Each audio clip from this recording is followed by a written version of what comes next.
سر آپ یہ بتائیں کہ سود کیوں حرام ہے، جوئے کی مناہی کیوں ہے، اور بیک بائٹنگ کی اجازت کس لیے نہیں؟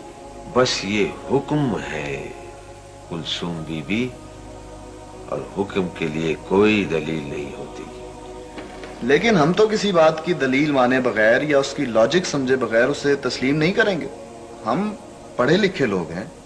دیکھو، کسی کمرے میں تمہارے جیسے علوم جدیدہ کے ماہر اور اس شہر کے بڑے بڑے دانشور جمع اور بڑی باریک فلسفوں میں گفتگو کر رہے ہیں، اور ایک انجینئر ہانپتے کانپتے آئے اور کہے اٹھو بھاگو بھاگو یہ بلڈنگ گر جاتی ہے، تو سب اٹھ کر بھاگ جاؤ گے اور تم میں سے کوئی بھی دلیل یا ریزن نہیں مانگے گا۔ لیکن سر یہ تو ٹھیک ہے، مگر اگر کوئی ڈاکٹر دوا تجویز کر دے تو بلا حیل و حجت اسے استعمال کرنا شروع کر دے، کیونکہ وہ اس علم کا ماہر ہے، اس کے تقاضوں کو جانتا ہے۔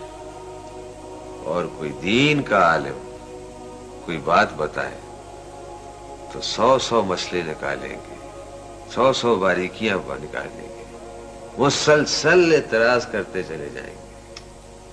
مولویوں کی بات کیسے مان لے سر؟ ان کے تو آپس کے اختلاف ہی ختم نہیں ہوتے، اب کس کی مانے اور کس کی نہ مانے۔ اتنی دیر میں یہی تو بات کر رہا تھا اور ہم پھر وہیں پہنچ گئے۔ دیکھو بی بی، اختلاف کہاں نہیں ہے اور کس میں نہیں ہے۔ وکیل حضرات کو دیکھو، وہ ایک ہی واقعے میں ایک دوسرے کے خلاف ہوتے ہیں، جھگڑتے ہیں، خوب جھگڑتے ہیں، خوب جھگڑتے ہیں، اور ان کے جھگڑنے کے لیے تو کٹہرے بنائے جاتے ہیں، اسپیشل قسم کا فرنیچر بنایا جاتا ہے کچہریوں میں۔ ہاں تو میں کہہ رہا تھا کہ ڈاکٹروں میں بھی اختلافات ہوتے ہیں اور خوب ہوتے ہیں۔ وہ یہی سوچتے رہتے ہیں کس کا علاج کرے اور کس کا نہ کرے، اور ان کے اختلافات کبھی ختم ہوتے ہی نہیں۔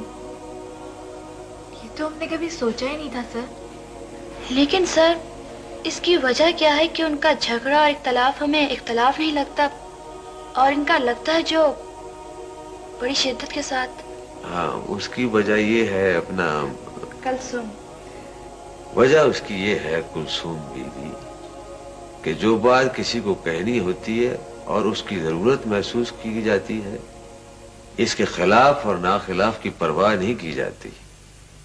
دین کی چونکہ پرواہ نہیں اور اس کی قدر نہیں، اسی لیے ہیلے بہانے تلاش کیے جاتے ہیں۔ شاید اس کی وجہ یہ ہو سر کہ جان اور مال چونکہ زیادہ عزیز ہوتے ہیں اور لوگ ان کے…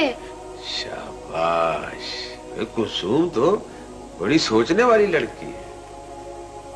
بات یہ ہے کلثوم کہ جس قدر مال اور جان عزیز ہوتے ہیں، اگر ایمان بھی ایسا ہی عزیز ہو تو علاج کی فکر کی جائے، پہلو بچانے کے لیے پھر کسی قسم کا بہانہ تلاش نہ کیا جائے۔